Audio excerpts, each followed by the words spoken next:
Brown sugar সহ মালদার কালিয়াচকের দুই ব্যক্তিকে গ্রেপ্তার করল দিনহাটা থানার পুলিশ। বৃহস্পতিবার দুপুরে দিনহাটা থানায় সাংবাদিক বৈঠক করল দিনহাটা মহকুমা পুলিশ আধিকারিক ধীমান মিত্র। জানা গিয়েছে, বেশ কিছুদিন আগে দিনহাটার পুঁটিমারি এলাকার মিলন রহমান নামে এক ব্যক্তিকে গ্রেপ্তার করে দিনহাটা থানার পুলিশ। ধৃতের কাছ থেকে ফেনসিডিল উদ্ধার করে পুলিশ। এরপরই তাকে জিজ্ঞাসাবাদ করে পুলিশ জানতে পারে তার শ্বশুরবাড়ি কালিয়াচকে। সেই সূত্র ধরে ব্রাউন সুগারের দুই কারবারির সন্ধান পায় পুলিশ। সেই মতো ওত পেতে বসে থাকে পুলিশ।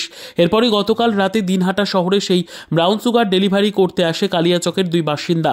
তখনই দিনহাটা থানার পুলিশ শহরে ৯ নম্বর ওয়ার্ড থেকে দুজনকে গ্রেপ্তার করে পুলিশ। জানা গিয়েছে, সাইদুল ইসলাম ও সালাম শেখ নামের কালিয়াচক এলাকায় দুই বাসিন্দাকে গ্রেপ্তার করে পুলিশ। ধৃতদের কাছ থেকে ১৮০ গ্রাম ব্রাউন সুগার উদ্ধার করে পুলিশ। তার আনুমানিক বাজার মূল্য প্রায় ৬ লক্ষ টাকা বলে জানা গিয়েছে। এদিন ধৃতদের কোচবিহার এনডিপিএস আদালতে পাঠালো পুলিশ। স্যার, আজকে প্রেস মিট কি কারণে একটু বলবেন? কালকে আমরা একটা বিশেষভাবে সাফল্য পেয়েছি ব্রাউন সুগারের এগেনস্টে, অর্থাৎ এই ড্রাগ যেগুলো চলছে, এই ড্রাগগুলোর এগেনস্টে আমাদের একটা ড্রাইভ বহুদিন থেকে চলছে। এর মধ্যে আমরা দুজন এখানে যারা ড্রাগের ব্যবসা করতো, এই ব্রাউন সুগার বা হেরোইনের ব্যবসা যারা করতো, এরকম দুজনকে আমরা অলরেডি অ্যারেস্ট করেছিলাম, মিলন এবং মতিয়ার।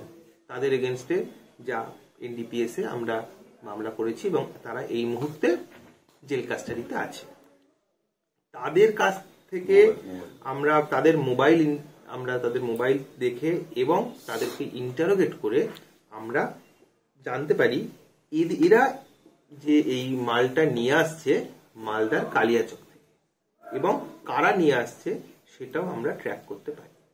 আমাদের ট্র্যাকিং এর সময় দেখা যায় যে এই দুজন, অর্থাৎ সাইদুল ইসলাম এবং সালাম শেখ, দুজনেরই বাড়ি মালদার কালিয়াচকে, তারা গতকাল এখানে এসেছিল এবং আমরা এদেরকে ট্র্যাক করেই যাচ্ছিলাম এবং ৯ নম্বর ওয়ার্ডের কাছে এদেরকে আমরা রাত্রি ১টা-১.৫টার দিকে অ্যারেস্ট করি।